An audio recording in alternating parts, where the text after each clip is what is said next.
Okay, today, guys, multifamily.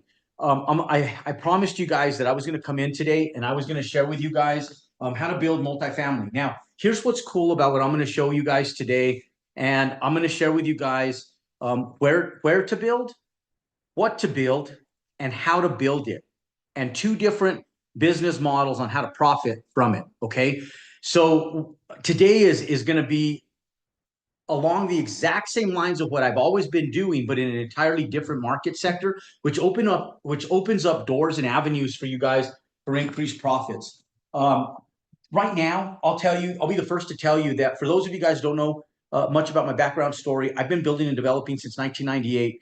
Single family homes has kept us afloat during some of the worst times in 2008, but it's because we build under a specific business model. But we've always been in multi-unit real estate. I started buying value-add retail in 2000, and then I moved into large ground-up retail about 2002. And we built ground-up retail till about 2012. Almost got killed in the 2008 recession. Took us about 4 years to clean that up. And in 2009, we started doing value-add multifamily. But in the interim time, we were doing in that 2009 timeframe, we started doing duplexes, fourplexes, and all this small real estate when the economy was at the shittiest point in time economically. And I didn't know what those things were going to turn into. All I knew was that they were cash flowing and I was bringing money in. And the cash flow that came in from those little tiny properties was paying for my big properties that I built brand new that weren't paying for themselves at that time. And so I used the cash flow from that to pay for what wasn't working at the time. And it was the big assets. It's almost identical to what's happening right now. For those of you guys that don't know, right now, banks, leverage, all that stuff is under fire. And I know that on the forefront, you guys hear it on the media, but you guys, for most people, they don't really know where the distress actually comes from. And just in a nutshell, because I don't want to go down a dark rabbit hole today, I really want to get on this multifamily, small unit stuff, but I do want to explain to you why this is so profitable and why it's so important for you guys to pay attention to what we're doing today.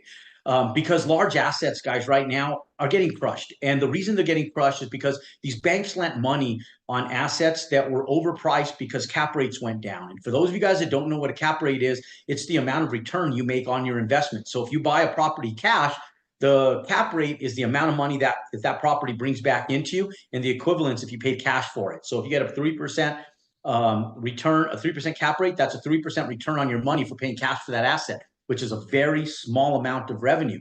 But it makes the value of that asset go way up when you do that. And when you do that, the values are high and you get a loan on this high amount. When cap rates go back up, values drop. And when values drop and you go try to refinance that same asset, you can't because it was financed for too much leverage and now you don't have the ability to refinance it. So with interest rates going up and with them staying up, they never are getting, the cap rates have to fall in alignment with interest rates. And for that reason, values are almost half of what they were just 3 years ago. And so commercial investors are getting crushed. What's cool for us is that we had so much upside in our ground up builds. It's great. The problem is that treasuries are up. And when treasuries go up, banks' leverage goes down because that money goes towards government spending, bonds, wars, all this bullshit that doesn't make the country any money, but it reduces leverage from the banks because people start taking them because the banks actually start the leverage the banks usually have goes to government funding and not to the banks. So the banks have less leverage, which means they have less money to lend to you and I for these big assets. Not only that, that money goes towards bonds, and those bonds are almost risk-free for investors. So even though an investor investing with like a syndicator might make a preferred return at 10%, 12%, 14% potentially, if they go out into the bond world, they might make a 5, 6% return, but almost risk-free.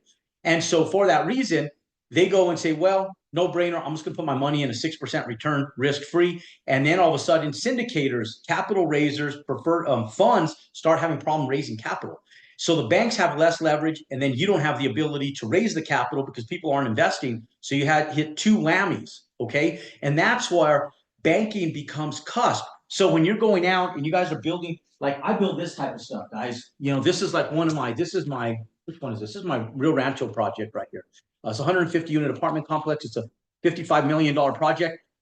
The banks are only willing to lend us about $22 million on that project. So we have to raise the remaining capital, right? And so that hinders people's ability for expansion. So you got to be able to raise a lot of capital, and capital is hard to raise. So instead of trying to take that type of stuff down, teaching you guys how to do that, because there's probably not one person on here. Maybe if there's one or two people that can take something like that down, that would be all that would be able to take something like that down under current market circumstances. So since we have about 300 of you guys on here right now, a smaller group today, I'll tell you guys that let's teach you guys all how to go out and take advantage of assets that'll crush strong six-figure profits and potentially multi-million-dollar profits, depending on how you resume into them. Okay. Now, where should you build duplexes and quads, guys? I'm telling you guys, 4-unit, 6-unit, 8-unit apartments, they're crushing it right now. Anything like 30 units and down, you guys can crush it right now on these, and they're great revenue producers. So here's what I want to tell you guys as far as going in and looking at different assets. Okay, let's look at where to build. Okay, and I'm going to talk to you guys about specifically the type of demographics that you guys would be looking at. Okay, there's two, and I'm going to give you guys two areas that you guys should be paying attention to. Okay, you should be looking at redevelopment areas.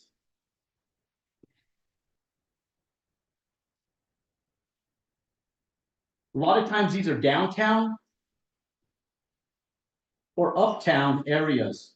Okay, both are typically older areas. Okay, so let me see. Let me get my lighting right for you guys real quick. Let me make sure that you guys can see this first and foremost. Let's get this. Okay. Let's get that lighting right for you guys. Okay, cool. All right, that's better. Okay, now when we look at this, guys, redevelopment areas downtown and uptown. Now, what's great about that is a lot of times there could be an opportunity zone, there could be redevelopment incentives by the municipality. And the way that most people look at this is entirely incorrect. So let me explain to you how, okay? So we're gonna hit on this. This is one area. And then the second area is ongoing demographically growing areas. So like, for example, I go to Phoenix and I say, okay, the light rail has been a great area for us to follow. So since the beginning of time in the 1990s, when I first started doing construction in the Phoenix market, I would go in and it was always the light rail. It was always following the light rail, follow the light rail. And I remember back in 2009, 2010, 2012, one of the biggest things that the light rail couldn't go south through the reservation area. And so when they gave access to go south on the light rail, we opened up to start buying on the south end of town, which we never had touched before. As it expanded further north, we expanded further north. And so we would just follow the light rail system. In most municipal areas, that like in Salt Lake City, the train station, everything around the train station is booming. And so you follow that train rail that goes through Salt Lake City, and that's where you follow. Just like Washington, D.C., you follow the metro, right? The metro expansion. Now, a lot of those areas have developed, so they're moving further and further and further out, but you follow that type of development and you go on the cusp of development, okay? Now, what I always tell people is you want to be the minnow in a big ocean. Okay, because for most people on here, like I told you guys, to go into this big stuff today is freaking near shy of impossible, unless you're like BlackRock, who is getting funded by our Federal Reserve, and the Federal Reserve is actually funding a lot of it, man. Like they lost over $1.2 trillion last year, and we don't even hear about this stuff. It's friggin' crazy how they'll lose $1.2 trillion for the federal government, and we don't even hear about this stuff, right? It's such bullshit. But in spite of that, guys, those are the only guys getting that large capital right now. People like us, but our leverage is so low. The ability to raise that capital is like will turn you gray, will make you look like Rick's beard, you know. But your whole head, right? Your whole body will turn gray because of the stress involved in having to raise all that capital and deal with the banks right now. So this small stuff is really cool. So you go in, you're like a small minnow. So like, let's say for sake of example, you guys here, and what I like doing is I register to be a part of what's called the bid rooms. And the bid rooms, guys, if you're a contractor, you probably know this. If you're not a contractor, anybody can apply and get a registration to be a part of the bid rooms. And here's what I like about the bid rooms is that, or just go to the city council meetings in your area, and you don't even have to pay a fee to do that. So every month, your city or municipality has a meeting. And in that meeting, it's applications of developers and contractors that are applying for applications for projects that are coming out. And if you talk to your progressive planners, they'll tell you. And you ask them, where is growth right now? And if you go down and you sit down with them, you could sit back and go, where is growth? Okay. So you're going to be a small guy where there's growth. Now, where there's growth and there's large permits going in for like a multi-million, like $100 million, $200 million master plan development, you go in and buy like a one-off lot. And when people go in and they talk about these one-off lots, people always ask me, well, how big do they have to be? Like, what size lot am I looking for? Doesn't matter. It has to do with cost per transaction. You can go in as long as the density complies with the municipal requirements. So for example, if you buy in an area that's low density and there's single family residential homes, you might be able only to get like 5 or 6 units per acre for low density areas. So if you can only get 5 or 6 units per acre and you want to do a duplex or a fourplex, you need to have like 3/4 of an acre in low density areas. If you're in a median density area, and let's say for sake of example, you can get 15 units per acre, then you do a dividend and you're going to do 4 units, you might need 1/3 acre to be able to do 4 units, give or take, or slightly, or just thereof. So 30% of an acre. Now, if you go in and you have like high density areas, and it's a high density area, and you could get, let's say, like 25 to 30 units per acre, you might need 1/10 of an acre, and you could build vertical to be able to go in and build a fourplex. And so just really depends on the current zoning. Now, what I like doing is not having to deal with as much of the zoning requirements, just go in for what's called specific use permits. Okay. So if you have already the zoning requirement, then you just go in and you submit a set of plans. And when you submit a little set of plans for like a 4-unit apartment complex, like a residential set of plans, it's like for a 4-unit apartment complex, the cost to do it is almost relatively the same as doing a single family home. And what I like about duplexes and fourplexes is they are single family dwellings. So you can get single family loans. We'll talk about money here in just a little bit, if that's okay with you guys. And let me focus on the where to build right now, so that way I can move into the what to build. Okay. Now, so we know that demographically growing areas are a really great place to build. And here's what's cool. And I used to do this with retail, and you can do it with duplexes and fourplexes too. So a lot of times there'll be a Walmart, let's say, that goes in. And then by that Walmart, there's a shopping center. And in that shopping center, there's a Planet Fitness. And with next to that Planet Fitness, there's a Great Clips. And by that Great Clips, there's a pizza parlor. And by that pizza parlor, there's a beauty salon. And by that beauty salon, there's a nail salon. And then by that nail salon, so forth and so on, right? It's all the same retailers that you see in every new development. And then behind that development is typically a housing subdivision with hundreds of homes, where they're scraping farmland, agricultural land. They've turned it into single family residential dwellings where 700 or 1,000 homes is going in right behind these retail centers. And what happens, guys, is that high use, high traffic areas are the retail and the office. Then there's what's called a buffer zone. So when you go into these growth areas, you want to build in buffer zones. Okay. Here's what that looks like. You get a retail center. Okay. You get a retail center. And then you get like some anchor stores over here. Maybe this is like a Sprouts or a Walmart or whatever it is. And then these are your little nail places, your hair places, your pizza place, your Subway. And you have all your other little places in there. Your Planet Fitness right there. And so you get all your little retailers in there. Then behind it, you have a bunch of single family houses that go in a subdivision right behind you. Okay. So you have all these roads with all these houses and all these lots right behind you. But then there's what's called a buffer zone. And that buffer zone is between here, the retail and high density areas, and these smaller areas right here. Okay, where there's single family homes. And in here, in these buffer zones, you can come in and you can put in duplexes, condos. You can come in and do fourplexes, and you could get a little bit more dense building in these buffer zones. Okay, right in between the high density areas and the low density areas. These buffer zones are typically perfect areas. If they don't have buffer zones, you create them. You go in and ask for permits within the single family and retail areas, and you call that a buffer zone. Okay. I need to make sure, Esther, that you're letting people in. Trey Lynn Wright has been sitting here for like 2 minutes. Let people in the. I need you paying attention. Don't be letting my people sit out there in that friggin' lobby, please. Okay. Make sure that you're bringing them in. All right. Those are my people. You're my people. I love you guys. Okay, let's get you guys in here and learning. Okay, now, second area in these areas, guys, it's downtown areas, very dense areas, okay? So let's say you have a downtown area and there's sky rises over here that are really big sky rises, okay, that are in here. Now, outside of here, there's single family homes that sat on main corridors, main roads, all over the downtown areas. These houses, you guys have seen them. They're ugly as shit. They're old as hell. They look like crap. And now, over the course of time, they've been turned into coffee shops. They've been turned into law firms. They've been turned into all kinds of different stuff. And what ends up happening is these houses, and a lot of times I don't buy right out of the downtown area because a lot of times these have already been taken. So what I do is just go maybe like 2-3 blocks down. And these redevelopment areas, because what's happening in most downtown areas?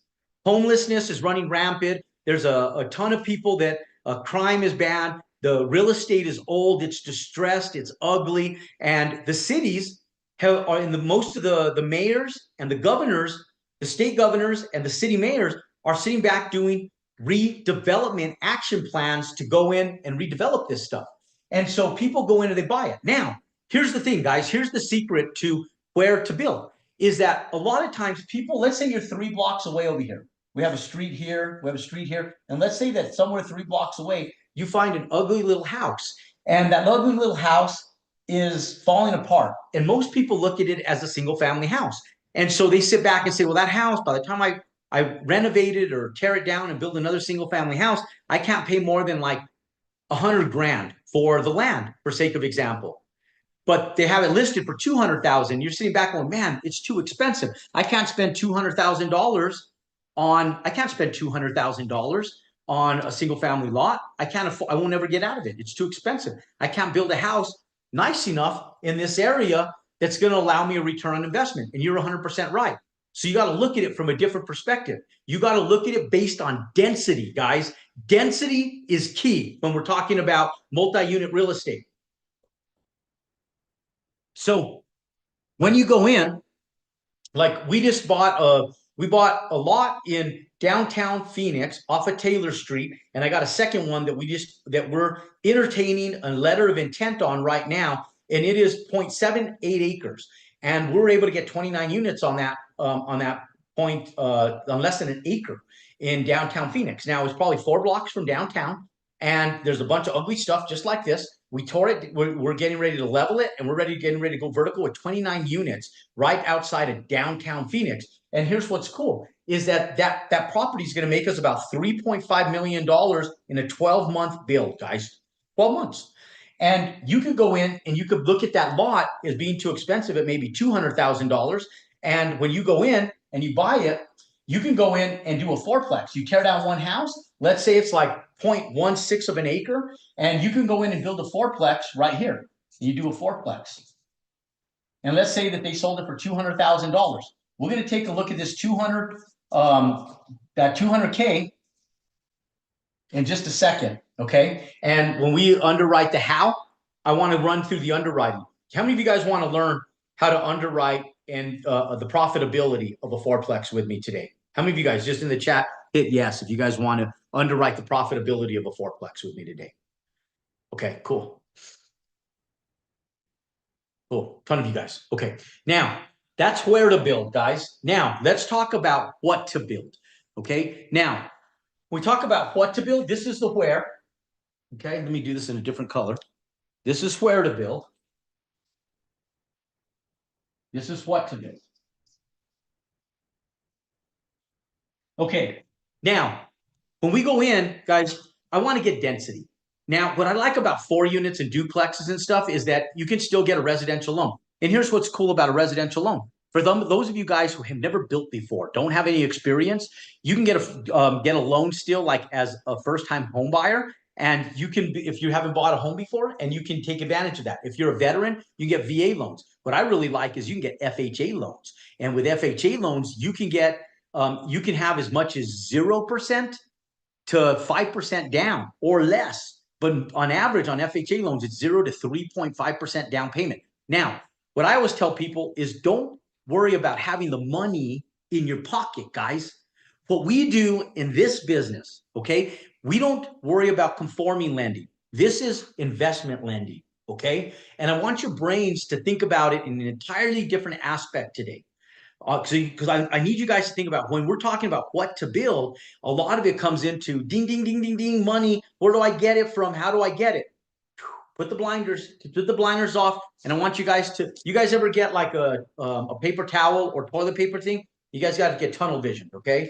And you guys got to look at it tunnel vision through a telescope. You guys are looking at it too broad. The problem is in our school systems, we're not taught about commercial lending. We're not taught about finances. So I'm going up against 13,000 hours of bullshit schooling that doesn't teach you about this stuff. I'm going up against the grain that the Rockefellers put our school systems together on. So what I'm telling you guys is, let me talk to you guys about commercial lending. We don't go in and you don't need the 3%, 5%, 10%, 20% in your pocketbook. We create equity, okay? And the way we create equity is through the process of development, getting these blueprints, okay? These blueprints are money, guys. This is money. And we create equity in a development based on the value that we create from increasing density and creating a real life project. And when you create a real life project and you create value in that project, this value is collateralized to the bank on the equity stack as your collateral of 20%, 10%, 3%. This is your down payment, guys. It's not a tangible percent of the entire build. The tangible percentage of your entire build is actually put together and created through equity that you create from creating an asset that can be built on that development. Does that make sense? Okay, now, don't get caught up on that yet. Just know that we're creating equity. We're not putting it in our pocket. Okay? Yeah, super nice. Jessica's like, super nice. I'm like, yeah, it's cool. And that's the way I do it, guys. Like, look, what I do is I'll buy the land like for this thing, and I might have to come up with like $20 million in equity. But what if I create like $6 million in value in my land? And if I only paid like 1 million for the land, I just created $5 million in value right here for the land in itself. Does that make sense? So it decreases my risk liability and I create equity for my land. Okay. I do that with single family homes. I do it with apartment complexes, fourplexes, duplexes. And instead of you having to come out of pocket with it, you create equity. You create value. Okay. That's how you do it. Okay. Now, so when we talk about what to build, I just like the single family game because if you're just getting started, you can get so much more bandwidth. Your risk factor goes down because lending becomes a lot more inexpensive. The types of loans you can get becomes a lot more expandable. The options become a lot more expandable. And here's the thing, guys, you can even do what's called an owner occupancy on a fourplex. And I will tell you, if you go in owner occupancy as a fourplex, you can get extremely desirable financing. Now, some of you guys have families. And so I'll tell you guys, and there's like this little gray area, right? And all this, you guys take this for what it's worth. When you guys go in to build a fourplex, just plan on living in it there. And I know some of you guys are sitting back going, Jerome, I got 4 kids, a husband or a wife. I can't live there. And I'll say, just live there, guys. Just go in, get your loan and live there. Plan on living there. Plan on living there. Okay. And sometimes life just has variables. Like maybe you have a 5th kid and you just now can't put a 5th kid in there. Or maybe your 4th kid just got too big because he wants to be a football player and now he just can't fit his bed in that room. And so now you can't live there at the end. The banks don't come to you with a gun and say, hey, sucker, you're going to have to live here now, fool. You said you're going to live here. You're going to friggin' live here. They don't do that, guys. You just go in. If you can't live there, they're not going to make you live there. So you go in, get an owner occupancy loan on that thing. And if life circumstances don't allow you to live there, just plan on living there. And if life circumstances don't allow you, well, then they don't allow you, right? So life has variables in it, doesn't it? I mean, life variables change daily for everybody. And so just understand, guys, that you can go in and you can do that. That's another way, right? So I'm just like, I'm just kind of throwing you guys different scenarios. Okay. And I'm not going deep. I'm not deep diving in financing right now because we're going to do that on Saturday, guys. I'm going to do how to build business credit on Saturday, and I'm going to work with you guys all on financing on Saturday morning. So for those of you guys that aren't lazy asses and get your ass up, I'm going to do it at 7 a.m. Pacific Standard Time. I'm just joking with you guys.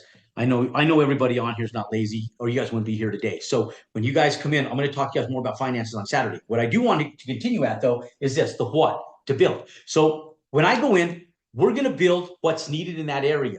And so when we go in and we talk about a fourplex, guys, I always think of a fourplex like this, where I got 1, 2, 3, 4. And it's because I bought a ton of those back in Phoenix. You can build them like that, or you could build them straight across and do 4 units.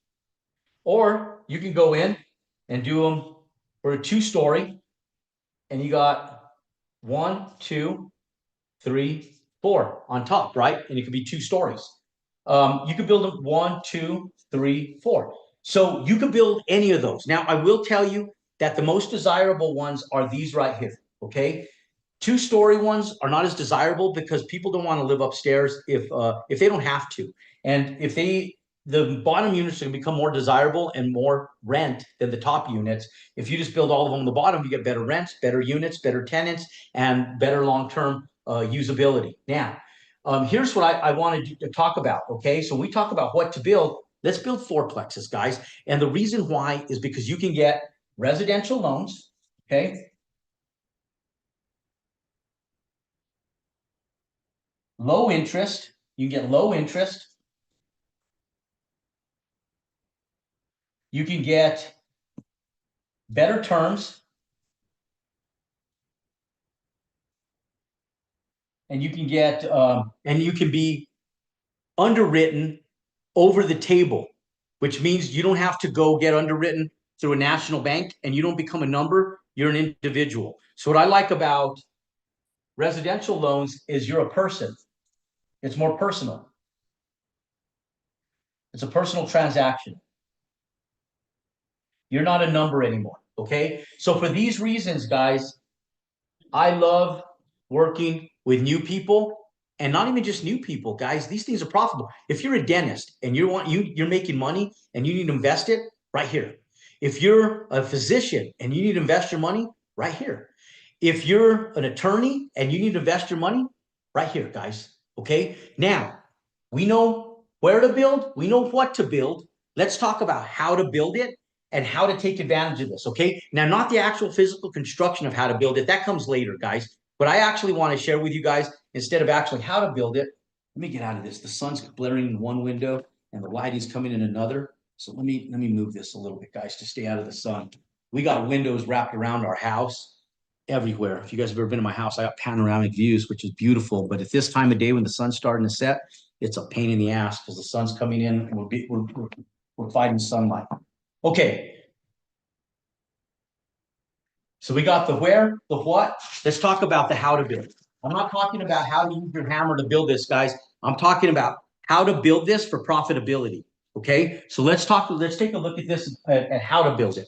Okay. And here's what's cool about this. And I want you guys to pay close attention to this. And we're going to underwrite this as well. Okay. There's 2 business models here. And this is why I love duplexes and fourplexes. Okay. Because when you build it this way, it adds a layer of protection for asset protection, financial protection. Because how many of you guys would love nothing more than to build risk-free? How many of you guys would love to have an investment where you go, shit, Jerome, there's like a 99.9% chance that I can do this without risk?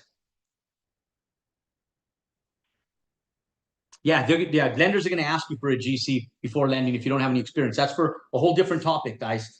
I don't GC almost any of my projects anymore. I hire GCs all over the country.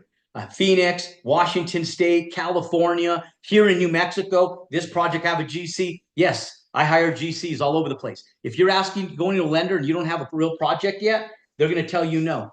Okay? Don't put the cart in front of the horse, guys. If you put the cart in front of the horse, the horse can't push the cart. It has to drag the cart. So don't put the cart in front of the horse, guys. There's a step-by-step process right here, guys. And if you don't follow the right process, you're never going to get lending. Okay. That's like going out and asking somebody to get married and you've never met them yet. Okay? So you can't, don't go ask, don't go ask somebody to marry you if you haven't even went on a date with them yet. Okay? Start romancing them first. You got to get something for them to romance. Can't price it. Okay, there's a process to that, to getting GCs and stuff, guys. That's part of our entire training, guys. I can't unfortunately give you a PhD on all of that today, but I can get you started. Okay, but you're 100% right. Whoever put that in the comment section, thank you, because you're 100% right. You cannot get a loan without a GC. We'll teach you guys the process of 30 to get a GC. That's the easy part of this. Getting a GC is easy.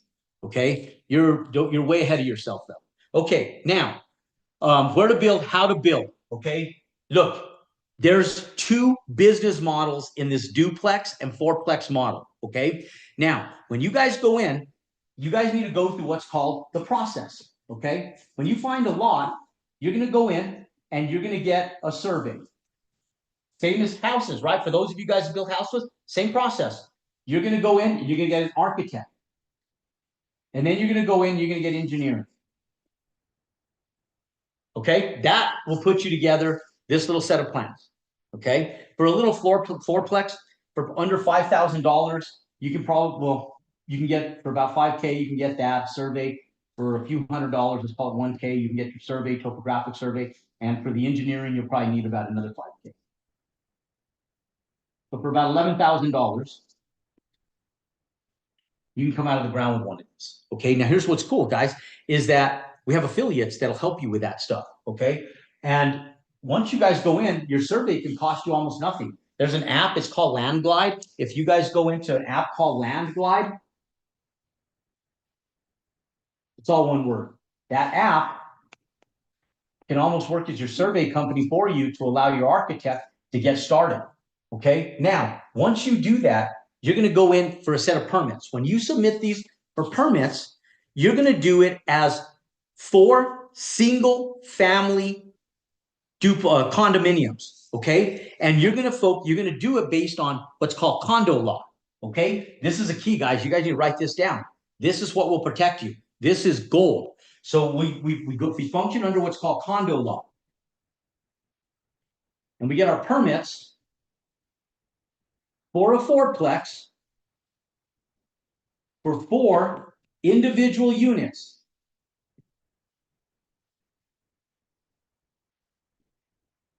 It's still a fourplex, but they're permitted as 4 individual units as condos.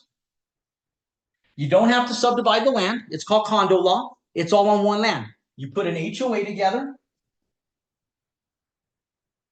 You can steal somebody else's HOA docs. You can write them up. You can change them, and you just get your HOA documents. We have all those documents for you guys, by the way. And then you guys can modify them to fit what your liking is to specifically house it. And the reason that you go in and you do this is because you could sell the fourplex off as one purchase in 2022 or 2021. This is the way I would have sold it. Okay, I would have sold it as one fourplex. Now, in today's world, because interest rates and cap rates have went up, values have dropped. So when you do that, home prices have done what, guys? Have home prices dropped? Or have home prices continued to inflate? I'm asking you guys. There are 300 of you guys on here. Have home prices continued to go up or have they dropped? They've continued to go up. Okay, we've had some monetary little dips in the market, but they've continued to go up, guys, and they're going to continue to go up. And so in today's world, in spite of selling this as a fourplex, purchase price based on cap rates, values have dropped. Values have went down. Okay, now as far as individual homes, prices have went up on individual homes, on individual units. Okay, so prices have increased on individual units, but they went down on fourplexes. So in 2024 and 2025, we want to sell them potentially as individual units. Now, if Trump does what he says he's going to do, and if banking becomes stabilized cap rates go back down slightly, values go back up in real estate slightly. In 2026, we may want to sell this as a fourplex again if we sell it, okay? Because the values might be higher as a fourplex, okay? Now, some of you guys are going, what the friggin' heck is this guy talking about? Like, what is he talking about? Let me explain it to you guys with numbers. How many of you guys want to understand how to underwrite these things two different ways? So that you have two different business models in one to be able to pick and choose which is the most profitable way to go in and execute. Because if you're going to build something, if you only know one way and you know is it a fourplex, well, what if it's not the right time to sell it as a fourplex? What if you make $300,000 greater selling it individually? All you have to do is it's a process of paper. When you go in and you get permits, you're gonna pull the same friggin' permits as this right here to do it with 4 units or 1 unit. It's the same exact thing. The permit process is identical. It's just how you permit it. And so if you permit it as 4 individual units all on one parcel, you get 4 UPCs, 4 tax numbers. So each dwelling could be sold individually, or you can just sell it as a portfolio of 4, which is a fourplex. And the permitting is identical no matter how you ante it up. Okay, so let's talk about this. And I know some of you guys went, well, I thought it was a fourplex. Why would I condo it? Condos are different than a fourplex. They are. Or are they? They're different under the circumstances that you sell them into, but they're identically the same if you sell it as 4 units as a fourplex. Okay, now let's take a look at the underwriting here, guys. This is cool. How many of you guys, this is new for a lot of you guys, yeah? Is this new for a lot of you guys? Yes or no? How many of you guys this is new for? Cool. All right, guys, this is just as easy as building a single family home. Okay, like this house right here that I have right here for this grading and drainage plan on this house is 2,530 square feet. Okay, so this house that's 2,530 square feet has a garage. The garage is 980 square feet. Okay, so this is the house. This is the 980 square foot garage. It has a back porch that is 560 square foot on the back porch. 560 square feet on the back porch. So the back patio. And then it has a 310 square foot on the front porch. Okay. So if you guys add that up, we say 2530 plus 980 plus 560 plus 310, that's 4,380 square feet. So it's almost like 4,400 square feet. So that's like 4,400 square feet. Okay. Now, when we talk about how to build, I'm talking about the square footage because this is all relevant to the what it's going to cost us to build and then the value of that asset. So let's take a look at this at a cost to build and a value perspective on that asset, guys. Okay. Let's take a look at it from a cost to build and a value on the asset. Okay, and I'm going to run through this quicker, guys, because this is all new stuff. If you guys can appreciate today, I know you guys' time is valuable, but I'm trying to go through this slow because I never talk about this stuff in this type of depth. So I'm gonna really be hitting on this a lot more because, ladies and gentlemen, this is where you need to focus your time in 2025.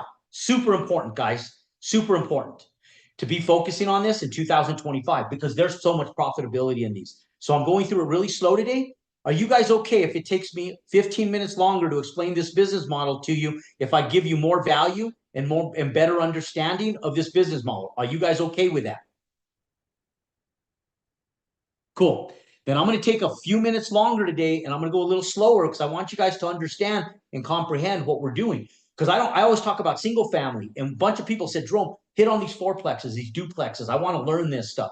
And so much so that I'm not even going to go over the technicalities of financing today. I'm going to go more so over the actual business model, guys. These are super profitable.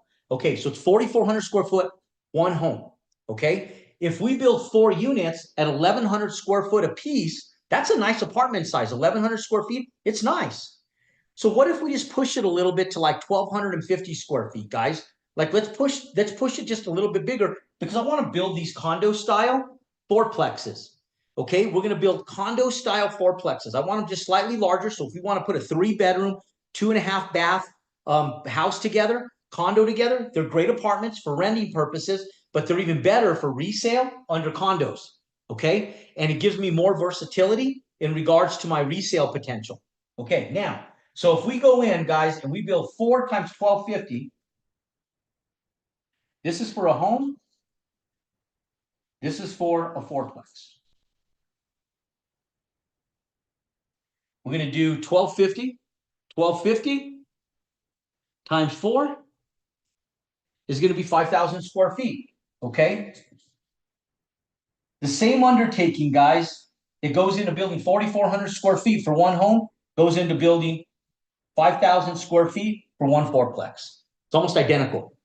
Okay. The only difference is you have 3 extra kitchens. That's it. You got 3 extra kitchens. That's the only difference. Okay. Everything else is the same. Now, we go in, we build a 5,000 square foot duplex. Our cost to build this, guys, here's our cost. Remember that we said our land is $200,000. When we first started talking, we talked about going in, our land cost is $200,000. Okay, so if we go in, our land cost is 200K. Now we have 5,000 square feet. 5,000 square feet times. Oh, let's talk about the cost to build on these. Okay, now our single family homes, guys, are typically about $155 a square foot. According to the National Association of Home Builders, the average price per square foot on a single family home is $141 per square foot nationwide. So I always underwrite them at 165 because we always build a nicer product. And so because our business model fits the upper demographics of the upper middle class, I always build a nicer home at 165 a square foot. These fourplexes and these condos are the contrary to that. These hit the median. And so many people always ask me, Jerome, I want to play it safe. I want to go in and I want to build according to the average median home because I feel like it's safer. It's not safer unless you're doing it in higher density, unless you're doing it with more volume. So when you get to 4 units, that's more volume than doing one. So when you do it in volume, you have less risk. And so because you have more profitability, the higher the revenue and the higher the return, the lower the risk. The higher the profitability, the lower the risk. The higher the profitability, the lower the risk. Because the higher the profitability, the more room you have for error. Okay. So more density, more revenue, more room for error. Okay. So when we go in, guys, when we build these condos or these fourplexes, the biggest thing is building them a little bit more simple. It's more of a modest product. And according to the National Association of Home Builders, the average cost to build these runs from $114 a square foot up to $175 on the national average.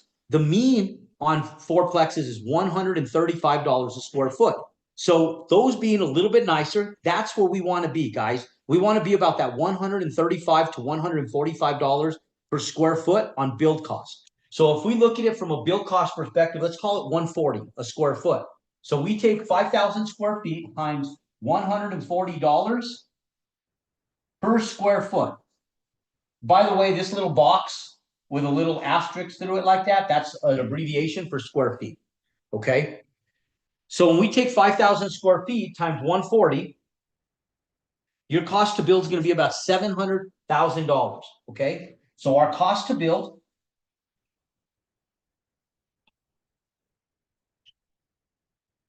is equal to about 700K. Right? 700K. Okay, now let's talk about debt service and lending. And then we're going to look at the value of this asset, guys. So debt service on this, we're going to get better financing than we do in most commercial assets. So let's say that we're at let's call it a 7% interest rate on this. So we'll call it about a 7%. That's still high. I think that a lot of you guys on here can get construction lending at between 5 and 6%, 5.5% on construction lending on these small assets. But let's be a little bit more conservative. Let's call it 7%. A fourplex, guys, this will take you about 6 months to build. Okay, it's about 5,000 square feet. The same process of building a house where it's a 6 month build is going to be about the same for a fourplex. So let's say that it's 6 months to build the house, but let's annualize the debt service on them. So if we go in, we're going to want to finance the land and the house, guys, because I know most people aren't walking around with $200,000 in their bank account to be able to go out and scratch a check for a piece of land.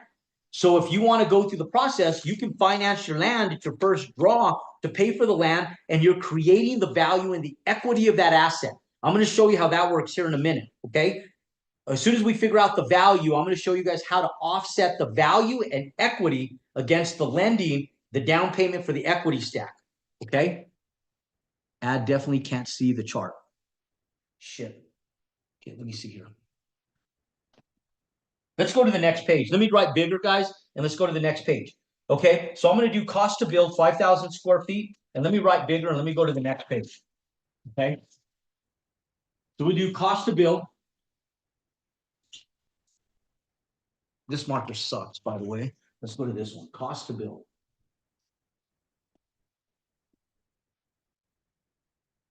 Okay, we have a fourplex, and it's 5,000 square feet.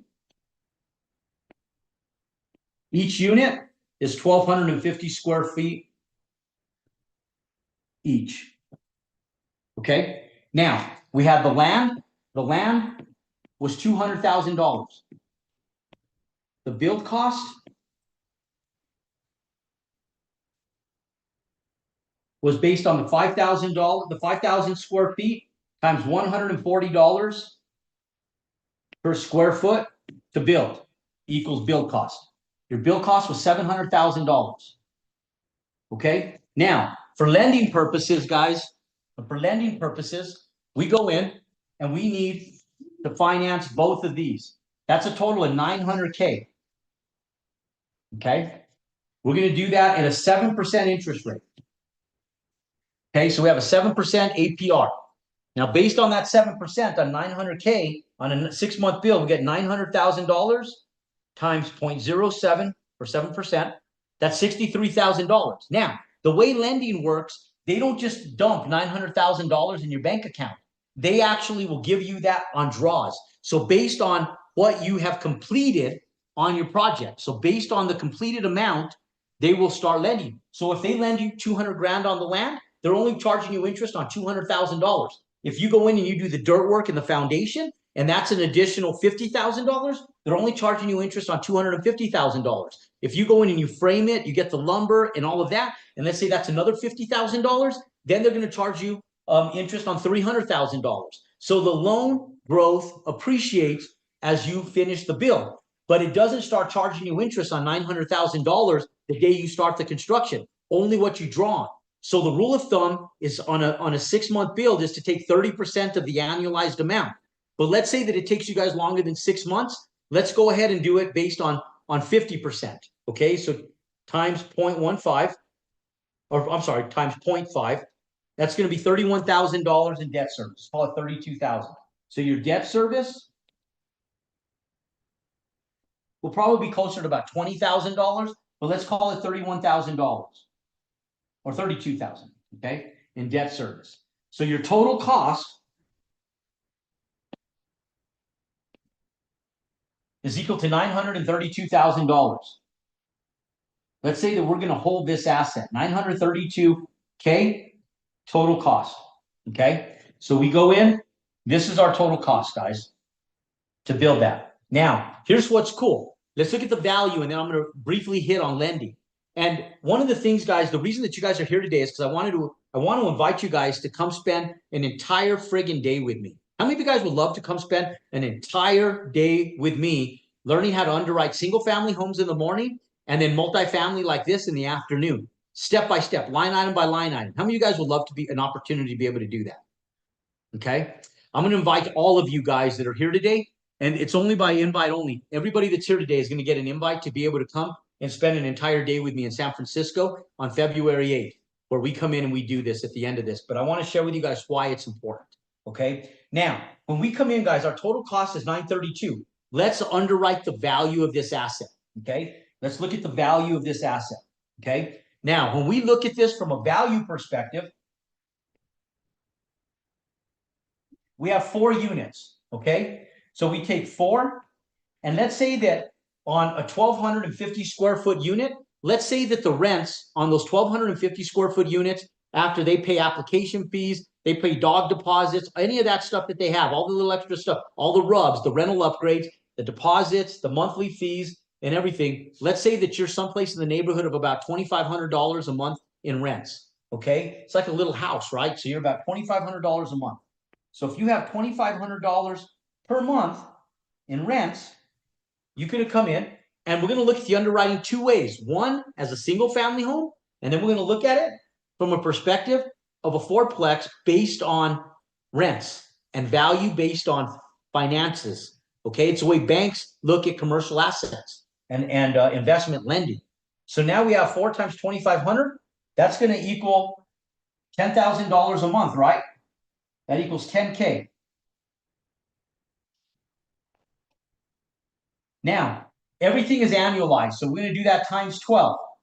So that's $120,000 a year.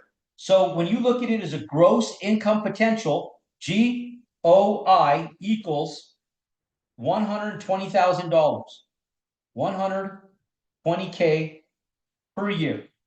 Okay, that's your gross income potential. Now, let's say that this is occupied only 95% of the time. One thing that we know about multifamily real estate is there's about a 5% revolution every single month.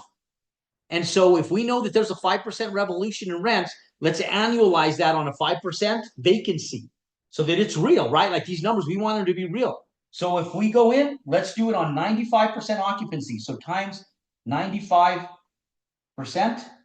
equals, so we're going to take $120,000 times 0.95. That's going to be a gross operating income equal to $114,000, 114K per year. Now, these little fourplexes are easy to manage. The net operating income is the GOI. Let's move this to the next page, guys. Let's look at value. We know that our total cost to build is $932. Okay, total cost to build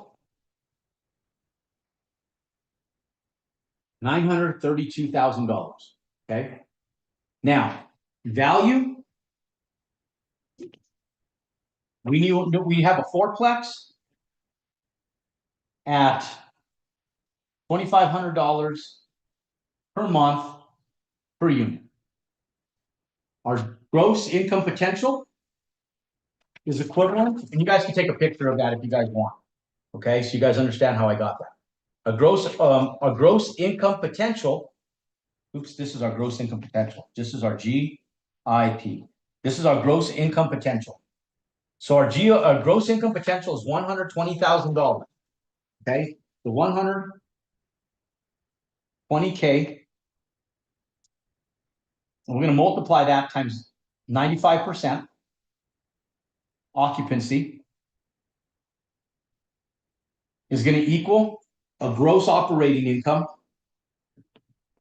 of 114K per year. Now, our NOI, our net operating income, is equal to our GOI, which is this right here, minus expenses. Now, expenses on multifamily are typically in excess of 30%. These are real easy to run. These fourplexes on average cost between 18 and 20% to be able to run these. That includes your property taxes, that includes your insurance, your property insurance, that includes broken light bulbs, and these are brand new too. So that includes maintenance, repairs, that includes all of your expenses minus the debt service. So let's say that we have a 20% debt service. So if we take a GOI and we multiply that times 20% expenses. So expenses of 20%, we take 114 times 0.20. That's going to be $22,800.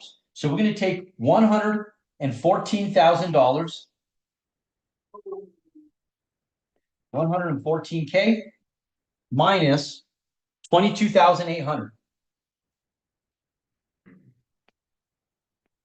Okay, and that's going to equal our NOI. So we're going to take 114 minus 22,800. Okay, that's going to equal $91,200. So $91,200. So our NOI equals $91,200. Call it 91K. Okay, so we have $91,000, guys, for our NOI. Now, our value equals our NOI divided by cap rate. Now, here's what's cool, is that the cap rate on this, let's underwrite it at a 5% cap rate, okay? Let's call our cap rate 5%. Remember, our cap rate has to be in the exact equivalence of our interest rate. We can get FHA financing on this at probably like 3%, but let's call it 5%, guys, and let's do it a 5% cap rate. So let's take our NOI of 91K. So we'll take this $91,000 and we'll divide it by 5%. That's going to give us a value divided by 0.05. That's going to give us a value of $1.822 million. So $1,824,000. So that gives us a value of $1,824,000. 824.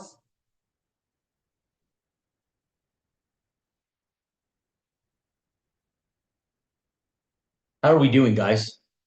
We have a $1,824,000 value. It cost us $932,000 to build. You have an equity stance on that. 932 minus 932. How many of you guys would love to build a fourplex and have equity of $890,000 of equity inside your fourplex? Now, here's the difference, guys. Let's say you build this thing for $135 a square foot, and let's say you guys can't get $2,500 rents. Let's say you can only get $2,100 a month rents or $2,000 a month rents. Your build cost is going to be lower. But also, if you can't get those rents, guess what's also going to be lower? Your land cost. And so when you go in, guys, your land cost is in proportion to what the finished rents will be. And so that land on that single family home that might only be worth $80,000, even though they're overselling it for $100,000 more, and you're paying 200 grand for that $80,000 lot, who cares? It's worth every bit of it. How many of you guys feel bad for overpaying for that land now when you have an asset that's worth 1.8 million and you only have 832,000 into it? How many people think that's pretty frigging cool? How many of you guys would love to be able to generate profits like that? Okay. Yeah. Okay. Now, rents are going to change this. Bill costs, lot prices, all that's going to change all of that, guys, just depending on what we're doing and how we do it. Now, here's the thing, guys. Let's say, for sake of example, cap rates go up to like 7%. Your value is going to drop. So like cap rates 2 years ago, hi, mama, I love you. So if you do a 7% cap rate, your value goes down. So let me show you what happens under economic distress and why you want to condo these. Because in economic distress, guys, if you take this same 5% cap rate and you make this a 7% cap rate,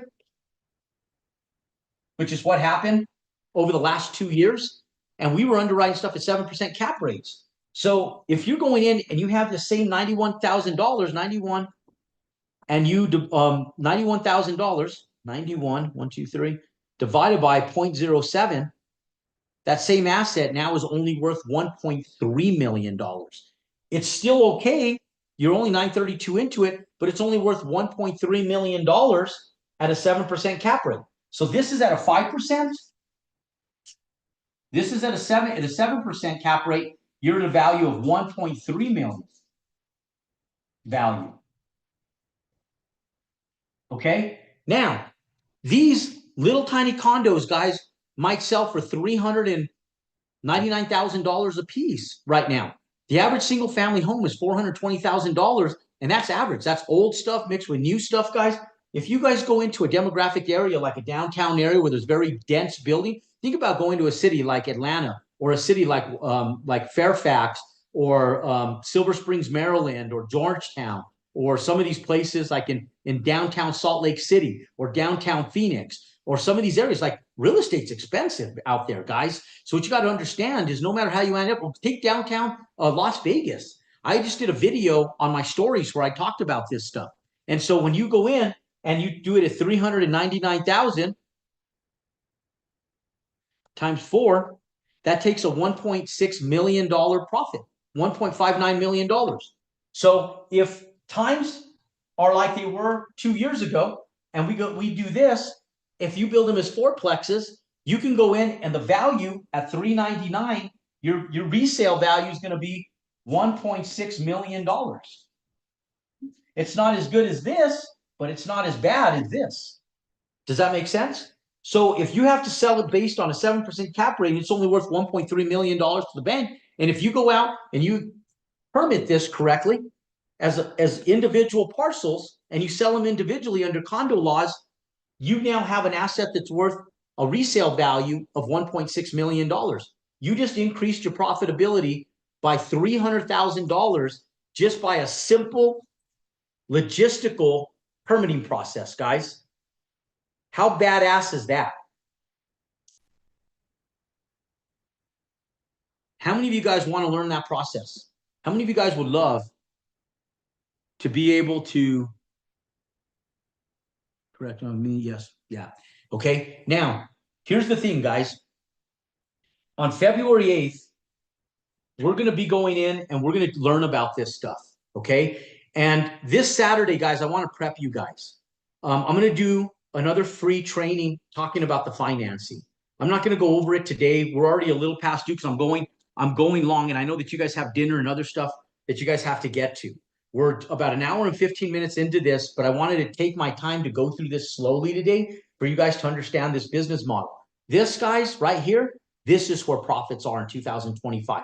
Banks will lend on this. They will give you an 80% loan to cost and 80% loan to value. Some banks will give you as much as 100% on this, guys. If you do FHA financing, banks will give you between 100% and 96.5% loan to cost on this, loan to value through FHA financing. We'll talk about some of that on Saturday, but I'm going to go through this in depth on February 8th. Okay. And on February 8th, I'm going to go through the underwriting in immense amounts. Okay. Now, look, guys, let me explain this to you guys. Okay. So on February 8th, guys, you see this book? I wrote this. Okay. I know you guys have never seen this before. It's brand new. Okay. This book, guys, this book goes through everything that you need to know about building a house, a fourplex, a duplex, you name it. It goes through absolutely friggin' everything. Okay. Now, there's spreadsheets in here, and these spreadsheets, guys, are priceless. Okay. These spreadsheets are priceless. It goes through absolutely every single detail on building a house, from the dirt work, the foundations, the lumber cost, the framing costs. It goes through absolutely everything. And that spreadsheet is what you're going to need to give to the banks when you go in and budget one of these projects. The problem is most people don't know what they don't know. And if you don't know what you don't know, how hard is it for you to go to the bank? But what if I eliminate that from the process? And so what if I go in and I talk to you guys about like people like Holman, who's down in California right now, and he owns a mechanic shop, guys. This guy's been working with me for about 1.5 years. And Holman came in and now he's doing a retail center. This Saturday, guys, all my Southern California group are in our community. They all got together. And it was really cool because there's a gentleman, his name is Garrett Vita. And Garrett came in, he started working with us about 4 years ago. He's building over in Desert Hot Springs. And Garrett, when he first came in to work for me, I give him all these spreadsheets for my whole community, guys. And when you guys come and you guys work with me in San Francisco on February 8th, I'm going to give you guys all of what's in this book in an electronic link. So not just on a paperback, but electronically. So you guys can use active working worksheets and spreadsheets that you're going to need for the banks. And it's 28 years of my career in this book. What I did is I had the girls in my office put together all of our superintendent spreadsheets, worksheets, and banking data, and we put it into a book, guys. And it first became an electronic version for you guys, and then it became a book. I remember giving this stuff to Garrett about 4 years ago. Garrett now is going to make about $182,000 on a single family build there in Desert Hot Springs. He was also, and Garrett's a full-time nurse, by the way. He works as a full-time nurse there in Southern California, still to this day, and he's building houses, crushing down between $170,000 and $180,000 on every house he's building up in that area.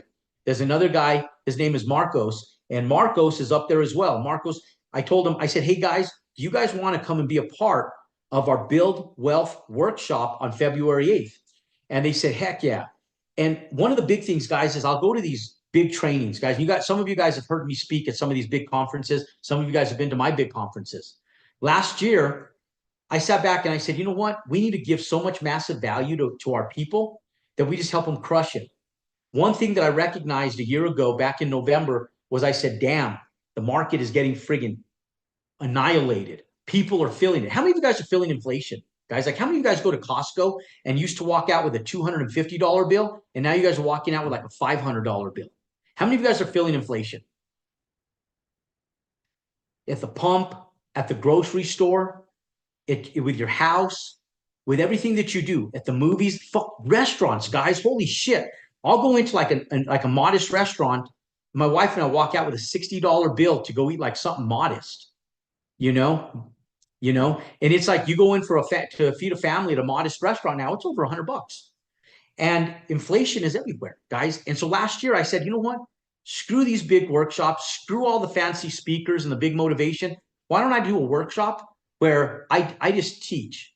And instead of motivating people, I don't give them motivation. I give them an education. I give them information. And I teach you guys how to do this right here. Okay, we're going to send out a copy of this video, guys, to all of you guys. Okay, but let me tell you guys, you're going to need help. You guys are going to need a coach. Okay, and the biggest thing, guys, is like, where do you go in and get somebody who's doing this that's willing to teach you guys how to do it? So what I did last year is I said, you know what, screw these big events. Let's do workshops where I put maximum 200 people in a room. And with 200 people, I put all the tables crescent style, where I only fill up 2/3 of the tables and all the tables look at me on stage. But I put one of the people in our community at every single table. So you got people that are in our Build Wealth community. So these guys that are in our Build Wealth community, these guys invested $30,000 a year to be a part of that community. These guys are all building. Most of them are hitting millionaire status, and some of them have pressed over millionaire status. And some of these guys are bodybuilders. Some of them are firefighters. Some of them are stay-at-home moms. Some of them are nurses. Some of them were painters or contractors. Some of these guys are physicians. I have this guy named Bala that's a physician. He always is in there with his face mask on. He's seeing patients. Some of these guys were doing dirt work, guys.